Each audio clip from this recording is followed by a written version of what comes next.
of Illinois. So it's good to see you here. I'm also a proud City Year AmeriCorps member at Hyde Park Elementary School here There you go. in Columbia. Fantastic. So there's a Hyde Park school here? Yes, sir. Because there's a Hyde Park in Chicago. Yes, there is a Hyde Park in Chicago. So my question for you.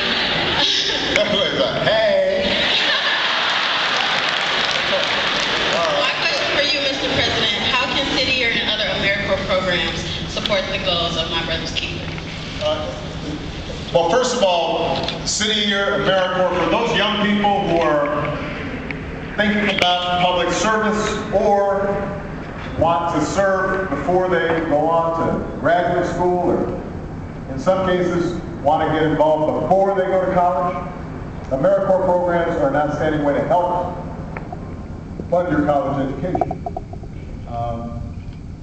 And City Year is one of the great AmeriCorps programs that we have. In addition to them all getting these 50 red jackets, they end up being placed in communities all across the country doing, working in schools, working in communities in need, working on housing programs, all kinds of different stuff, and we're very proud of them.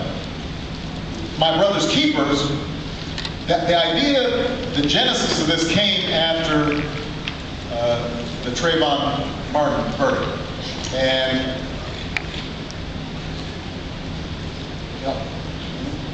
obviously there was great controversy about how the case was handled.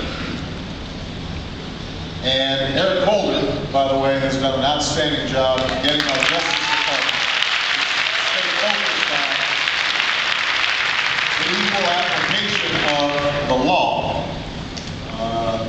at local and state as well as federal levels. But what I realized is also part of the goal of making sure that young African American men succeed, young Latino men succeed, young white men who don't have opportunity to succeed is to make sure that everybody's got a path that leads in a positive direction. And you can't wait until somebody's in trouble before you start intervening. You got to start when they're younger.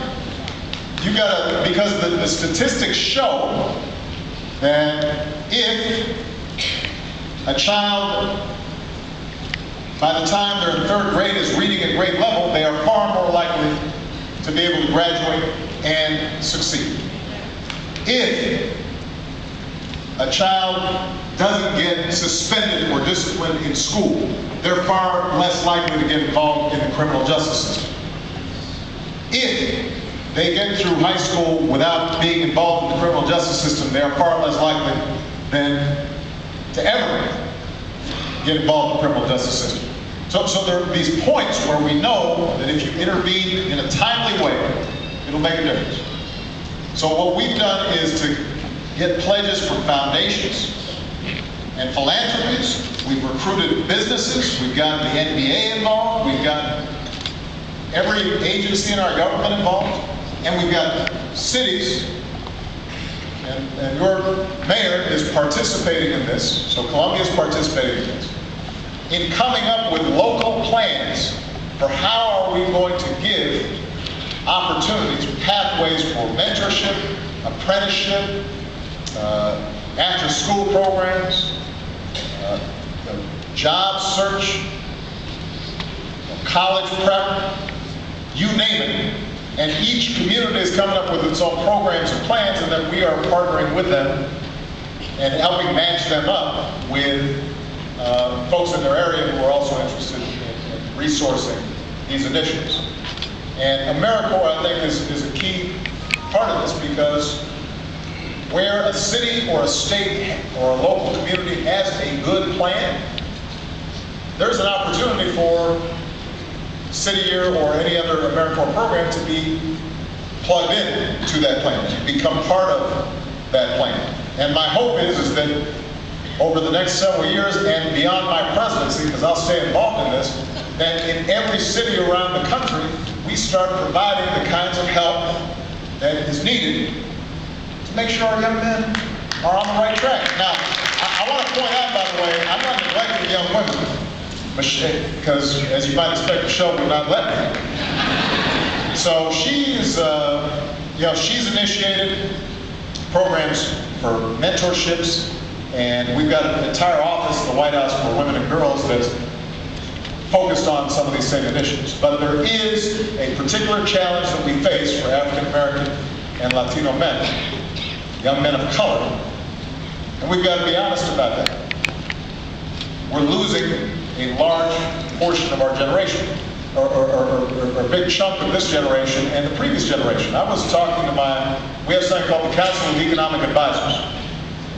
And even though there's been good job growth, really strong job growth, and unemployment has come down, we've gotten through the recession, the labor participation rate, the number of people who are actively seeking work, still is low compared to what it was 10 years ago. And we're asking ourselves why. Now, part of it is the population is getting older, so more people are retiring and not working. But that's not the only reason. In the African American community, a big reason is that you've got young people with criminal records who are finding themselves unemployed. Now, that's not just bad for that individual, that's bad for their children, that's bad for the community.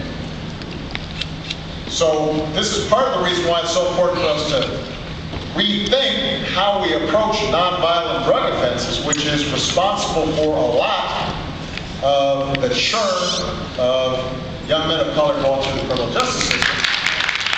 We've got to re-examine how sentencing is working, and make sure it's done equally, by the way, because we know statistically it's been demonstrated that African American men are more likely to be arrested than their counterparts, more likely to be searched, more likely to be prosecuted, and more likely to get stiffer sentences, despite the fact that they are no more likely to use drugs or deal drugs than the general population.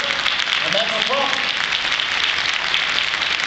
So we're going to have to look at reforms there, but for those who are already in the pipeline, we've also got to think about how do we help them get the kind of help that they need. And this is going to be something that I'm devoting a lot of energy to, because this is not just a black or Hispanic problem, it's an American problem. If you've got a big chunk of your workforce that is not working, and that's the youngest part of your workforce, and they're never contributing to the economy, and not paying taxes, and not supporting Social Security, then the whole economy grows slower. Everybody's worse off. So this is not an issue just for one group. This is an issue for everybody. All right?